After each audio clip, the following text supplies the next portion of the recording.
Aqui quem fala é Ricardo Azevedo. Eu vou aproveitar agora para a gente falar um pouco da polêmica PEC 241, esclarecer algumas coisas para que a gente pare de boatos e entender por que ela é necessária.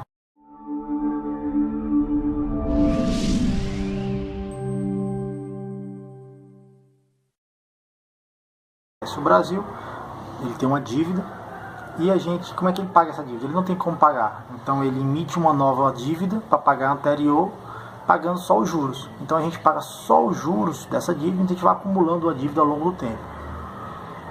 E esses juros, até certo tempo atrás, ele consumia em torno de 53% do que nós arrecadávamos de impostos.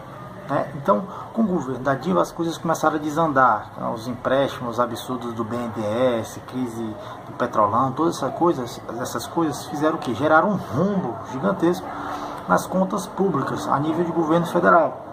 Então, o que está acontecendo hoje? Hoje nós estamos em crise, então, consequentemente, a economia está caindo e a arrecadação de dinheiro, ou seja, o governo está arrecadando menos dinheiro, ou por falta de produtividade, porque o Brasil está produzindo menos, a economia caiu, ou por própria sonegação, ou porque as empresas não têm dinheiro mesmo para pagar.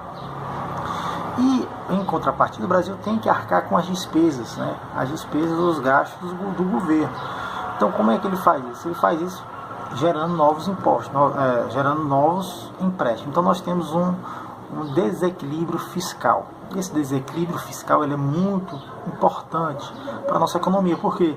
Porque se nós continuarmos assim, com a economia caindo e os juros aumentando, e a despesa aumentando, então nós vamos entrar em colapso. Se nós chegarmos a 90% de juros, se os juros chegarem a 90% do que nós arrecadamos como imposto, nós poderemos entrar em colapso.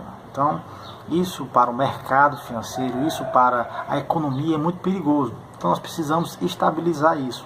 Então, qual era a solução que era proposta, inclusive, pelo ex-ministro Levi, alguma coisa, que eu não sei se é o nome? Era o quê? Cortar gastos e aumentar impostos.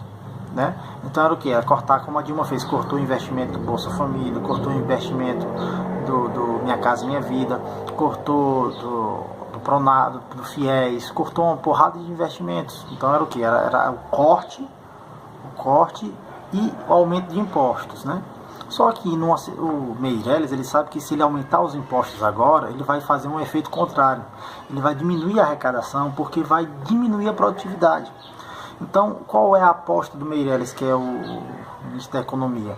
Ele sabe que se a gente manter os gastos e o Brasil começar a crescer, a gente vai conseguir equilibrar esse ajuste fiscal. Então ele evita os cortes de gastos, ele evita cortes na saúde, ele evita cortes na educação, ele controla e ele diz assim para o mercado financeiro: olha, gente, a gente tem um planejamento para a gente sair dessa crise, para a gente fazer um ajuste fiscal. Então é um sinal para que as empresas elas possam investir mais. Para se ter uma noção, esse projeto ele visa o teto de gastos para o governo federal, como o executivo, o legislativo e o judiciário. Ou seja, vão dar um teto, você pode gastar até aqui. E esse teto ele será reajustado de acordo com a inflação. Ou seja, em outras palavras, ele só vai poder gastar até aquilo. Isso é muito importante, isso afeta muito pouco as classes mais baixas.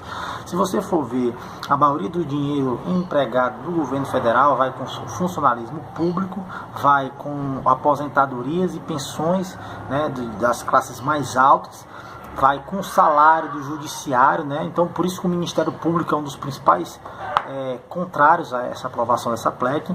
Ela vai também contra o aumento de salários dos juízes, aumento de salários dos deputados. Por quê? Porque eles têm um aumento de gastos, eles não podem gastar mais do que aquilo. Então, se eles gerarem um aumento no salário deles, eles vão ter que tirar de outro lugar, vão ter que tirar de investimentos. Então fica mais complicado. Antigamente não, antigamente eles aumentavam o gasto e mandavam a conta para o Abreu, se ele não pagar, nem eu. Então, isso gerava um descontrole fiscal. Nós gastamos muito mais do que nós arrecadamos.